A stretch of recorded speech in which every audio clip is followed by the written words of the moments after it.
Hey everyone, my name is Preston Pish and I run a podcast called We Study Billionaires. On this show, we read and study the books that billionaires say that influence them the most in their lives. And we've done over 100 episodes on the podcast. And what I want to do is take the top 3 traits that we found amongst these highly successful people and outline them for you in a short video.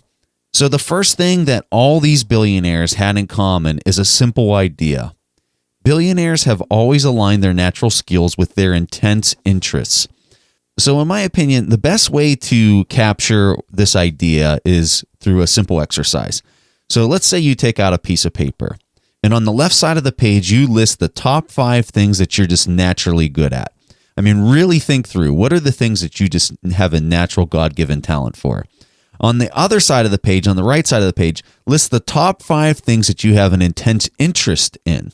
As you look at this sheet of paper, it holds the keys to your personal success. When you match the assets that are on the left side of the page with your desires and intense interests on the right side of the page, you'll find the fastest path to optimizing your ability to succeed.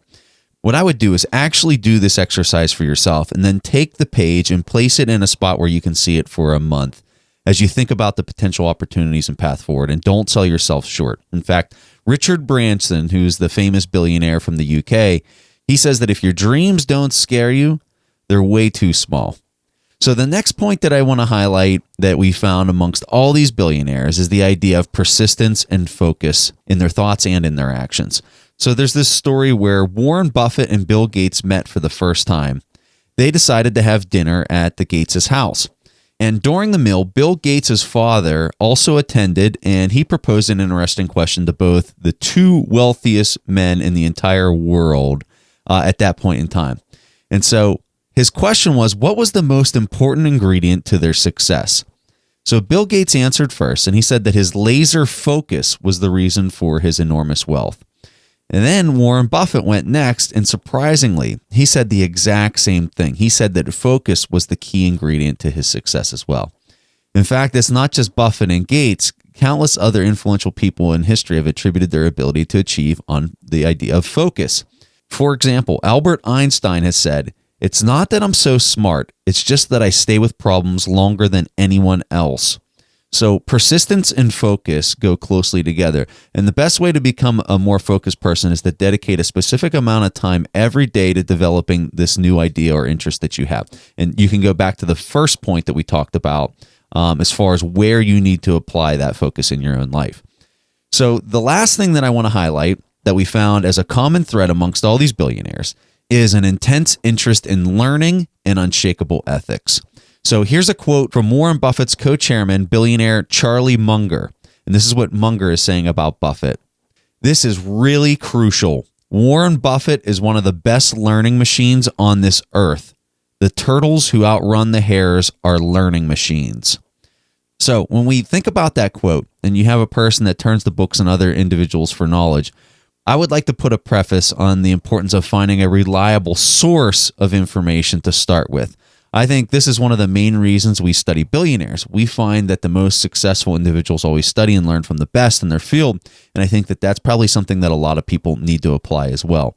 So after hearing that last point about expanding your education every day and your knowledge, many people might say that they don't have time to read books or they just can't fit it into their schedule.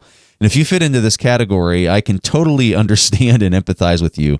But let me give you a tip on how I'm personally trying to go about handling this. So I have 4 kids and a very busy schedule in my life as well. But the time that I've been able to read is actually in my car. I've literally turned my car into a learning laboratory. And for the last decade, I can honestly say that this has been probably one of the greatest assets for my professional development is the time that I use in my car listening to audiobooks. So that would probably be the best tip that I have for you with respect to trying to expand your knowledge every day. Anyway, so what I wanted to do is show you a list of all the books that I've personally read in the last 2 years.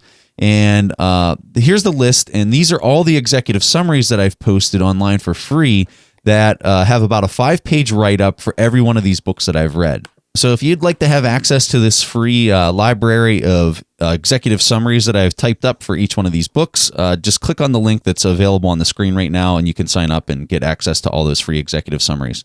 As an additional note, if you're looking to start reading books in your car or while you're cutting grass or whatever, Amazon gave our podcast a special deal where you can download your first audiobook completely for free. This is the service that I personally use because Amazon's Audible service has probably the largest inventory on the planet for audiobooks, and they do actually offer the best prices. So some of these audiobooks, if you go searching around on the net and you'd buy it individually, it'd be just, some of them are like $45, but through Amazon's Audible service, each book is priced under $15. So they're really good prices.